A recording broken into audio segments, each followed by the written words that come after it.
iepriekšējā video stāstīju par to, kāda ir plusi un mīnusi strādāt algotu darbu, kam tas ir piemērots un kam tas nav. Un šajā video gribu pastāstīt savas pārdomas par to, ko cilvēks dara, kad viņam apnīk iet uz darbu, apnīk strādāt algotu darbu, un viņam liekas, ka es pats arī varu, jo man ir idejas, ko es varētu darīt, lai sevi uzturētu un savu ģimeni. Un tad visbiežāk cilvēki sāk ar pašnodarbinātā statusu, pieregistrē savu pašnodarbināto un, nezinu, vai nu vīlē nagus, vai nu griež matus, vai nu rada gleznas, vai fotografē, tātad tur var būt ļoti, ļoti daudz dažādu nodarbošanās veidu. Un lielākais pluss ir tāds, ka tie, kam nepatīk, ka viņam norāda, kas jādara, ka viņu komandē, ka viņš pats ir sev boss, ka viņš pats saplāno savu laiku, viņš plāno visu, kas viņam ir jādara, sākot no mārketinga, ražošanas, beidzot ar grāmatvedību visbiežāk, jo iesākumā nevienmēr var atļauties ņemt grāmatvedi. Tātad šim cilvēkam ir jārēķinās ar to, ka viņam ir jāaug, ka viņam ir daudz jāmācās, jo tiešām, ja tu strādāji uzņēmumā par daudzām lietām, atbildēji boss, vadītājs, un jūs tur bijāt daudz, katrs darīja savu darbu, tad šeit pa lielam tas ir viens vai arī ģimene,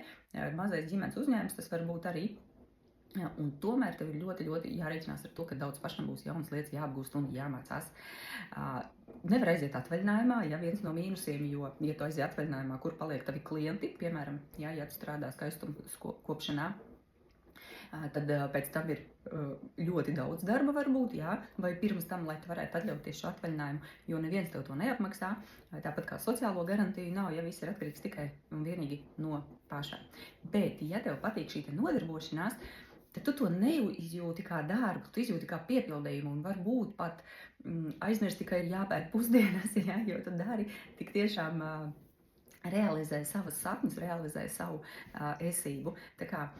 mīnusus jau es uzskaitīju, un lielākais pluss ir tiešām, ka tu vari būt un dzīvot saskaņā ar sevi, plānot pats savu laiku, strādāt ar tiem klientiem, kuri tev patīk, tad drīkst izvēlēties, nav visiem jāizkalpo, tu drīksti strādāt ar tiem, kas patīk, ja vien tev nav galīgi kritiska situācija, ka nav vispār klientu.